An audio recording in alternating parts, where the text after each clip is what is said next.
I'll be talking about an artist. It's the work of art speech, so obviously I'm going to be talking about an artist. But the artist is, you've probably heard of him, he's Leonardo da Vinci. I'll share more about him during the speech, but first I want to start it off with a little story that I got from my parents, which they heard when they were a kid. But the thing is that this could be a fiction book. I searched it up and I couldn't find any proof that it's real. But anyways, the story starts when Leonardo starts to learn to paint and his master asks him to draw eggs every day repeatedly. After a few months though, Leonardo grew frustrated and confused. So he asked his master, "Why do I always have to draw eggs?" And his master replied, "You have to draw them from different angles and light." So Leonardo listened to his master's words and went home very inspired. He grew and grew and grew, and then after about 3 years, he finally got his eggs perfect. Next, I will talk about one of Leonardo's most famous paintings, the Mona Lisa. First, I want you to know that this is a portrait. The woman in the picture is Lisa Giocondo. This was painted in the early 1500s. Most state 1503 to 1506, which is actually in Leonardo's later life, because I think he died at around 1520. Currently, this is stored in the Louvre Museum, Paris, France. And you can visit it anytime on vacation. In fact, my mom and dad have been to see it. They actually keep talking about how small the painting actually is.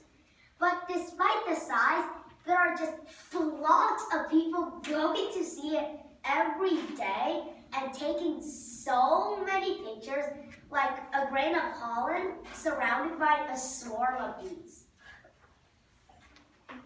The Mona Lisa has 3 main parts, or planes as we sometimes call them. The first one is the landscape. You see there are a few trees there. I think that is a lake. And even the sky, it has a few different colors, which I think is very pretty. And then the second plane is the upper body, and the third plane is the lower body. Now, if you pay attention to the third plane, on the very bottom of the picture, there are some vaguely visible objects. For example, under her hand, there's an armrest, and then behind her is a balcony fence. So Lisa Giocondo is probably sitting on a balcony, and then it pictures the landscape behind her. The next thing I want to talk about is that facial expression. By that, I mean the slim smile.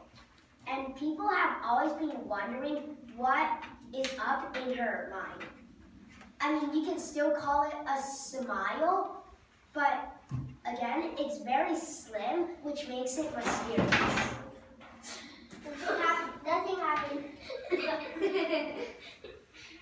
And then, most people think that smile is one of the main reasons that the Mona Lisa is very famous and the most famous portrait in the world.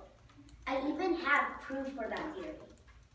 Leonardo has painted a lot of other female portraits, but their expressions are more clear. Yet, they aren't as close as popular as the Mona Lisa. So, I guess most people like mysterious things more. To summarize this speech up, Leonardo isn't just an artist. He's also an engineer.